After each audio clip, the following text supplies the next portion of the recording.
ಮೊಘಲರು ಅರಬ್ಬರು ತುರ್ಕರು ಇವರೆಲ್ಲ ಏನು ಭಾರತ ಮೇಲೆ ಆಕ್ರಮಣ ಮಾಡಿದ್ರು, ಇವ್ರು ಯಾರಿಗೂ ಕೂಡ ಭಾರತ ಎಂದು ಸೋತಿರುವಂತ ಇತಿಹಾಸವೇ ಇಲ್ಲ. ಆದರೆ ಬ್ರಿಟಿಷರು ಬಂದು ಈ ದೇಶವನ್ನ 2 ದಶಕಗಳ ಕಾಲ ಆಳಿ ಹೋದ್ರು. ಆದ್ರೆ 2 ದಶಕಗಳ ಯಾಕೆ ಆಳಿದ್ರು, ನಾವು ಯಾಕೆ ಶಕ್ತಿಯನ್ನು ಅಳಿದು ಹೋಯ್ತಪ್ಪ ಅಂತಂದ್ರೆ ನಮ್ಮ ಶಿಕ್ಷಣವನ್ನ ಅವರು ತಿರುಗಿ ಹಾಕಿದ್ರು.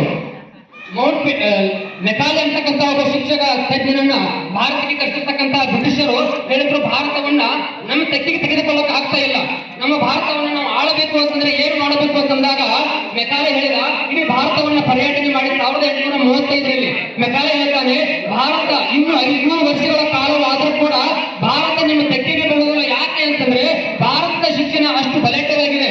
ಈ ಶಿಕ್ಷಣವನ್ನ ನೀವು ಯಾವತ್ತೂ ಶಿಕ್ಷಣದಿಂದ ವಿದ್ಯಾರ್ಥಿಗಳನ್ನ ವಂಚಿತರನ್ನಾಗಿ ಮಾಡ್ತೀರೋ ಅವತ್ತು ಭಾರತ ನಿಮ್ಮ ತೆಕ್ಕಿಗೆ ಬೇಕಂತಂದಾಗ ಮೆಕಾಲೆ ಒಂದು ಶಿಕ್ಷಣ ಪದ್ಧತಿಯನ್ನು ತಂದ, ಅದೇ ಇಂಗ್ಲಿಷ್ ಶಿಕ್ಷಣ ಪದ್ಧತಿ ಅಂತ ಹೇಳಿ.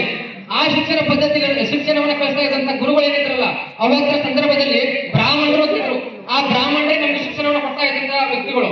ಆದ್ರೆ ಆ ಬ್ರಾಹ್ಮಣರನ್ನ ಈ ಬ್ರಿಟಿಷರು ಏನ್ ಮಾಡಿದ್ರು ಅಂತಂದ್ರೆ ಉನ್ನತವಾಗಿರ್ತಕ್ಕಂಥ ಹುದ್ದೆಗಳನ್ನು ಕೊಟ್ಟು ಶಿಕ್ಷಣದಿಂದ ವಂಚಿತರನ್ನಾಗಿ ಮಾಡುವಂತ ಪ್ರಯತ್ನ ಮಾಡಿದ್ರು. ಇದಕ್ಕೆ ಮೂಲವಾಗಿ ಭಾಗವಹಿಸಿದ್ದು ಯಾರು ಅಂತಂದ್ರೆ ನಾವು ಇವತ್ತು ನಮ್ಮ ಪಠ್ಯ ಪುಸ್ತಕದಲ್ಲಿ ಓದ್ತೀವಲ್ಲ, ದ ಗ್ರೇಟ್ ರಾಜಾರಾಮ್ ಮೋಹನ್ ರಾಯ್. ಇದೇ ರಾಜಾರಾಮ್ ಮೋಹನ್ ರಾಯ್ ನಮ್ಮನ್ನ ಶಿಕ್ಷಣದಿಂದ ಮೂಲ ಶಿಕ್ಷಣದಿಂದ ವಂಚಿತರನ್ನಾಗಿ ಮಾಡಿರ್ತಕ್ಕಂಥ ವ್ಯಕ್ತಿ. ಬ್ರಾಹ್ಮ ಸಮಾಜ ಸ್ಥಾಪನೆಯನ್ನು ಮಾಡಿದ್ರಲ್ಲ ಅದೇ ವ್ಯಕ್ತಿ. ಆದ್ರಿಂದ ನಮ್ಮನ್ನು ಯಾವಾಗ ಅವರು ಶಿಕ್ಷಣದಿಂದ ವಂಚಿತರನ್ನಾಗಿ ಮಾಡಿದ್ರು ಇಡೀ ಭಾರತ ಅವರ ತೆಕ್ಕಿಗೆ ಹೋಯಿತು.